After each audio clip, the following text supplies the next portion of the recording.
Hi friends, பாருங்கள் நம்ம புதினா வச்சு ஒரு ரெசிபி செய்ய போகிறோம். அது எப்படின்னு பார்க்கலாம். எண்ணெய் ஊற்றிக்கலாம். எண்ணெய் ஊற்றிட்டு உளுந்து போட்டுக்கலாம்.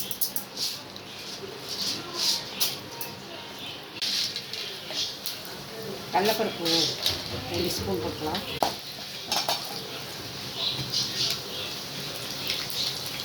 புளி கொஞ்சம் போட்டுக்கலாம். மிளகாய் ஒரு 5 போட்டுக்கலாம்.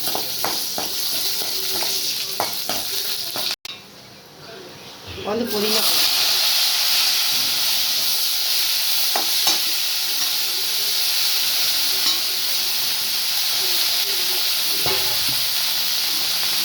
அதுலேயே கொஞ்சம் மல்லித்தலை போட்டுக்கலாம்.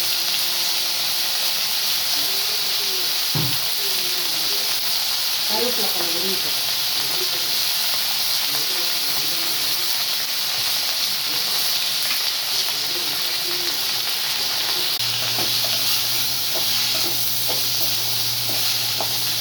அது புதினா, கொத்தமல்லி தலை ஒரு கைப்பிடி, கருவேப்பிலை ஒரு கைப்பிடி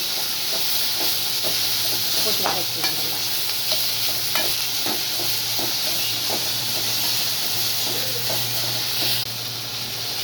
உப்பு கொஞ்சம் போட்டுக்கலாம். பெருங்காயத்தூள் போடணும்.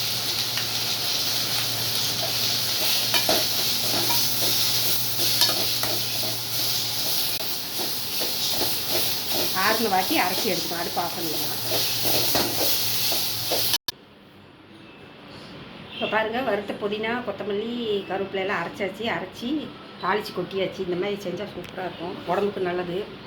கருவேப்பிலை சேர்த்திருக்கு, கொத்தமல்லி தலை சேர்த்திருக்கு, புதினா சேர்த்திருக்கு, கடலைப்பருப்பு, உளுத்தம்பருப்பு சேர்த்திருக்கு.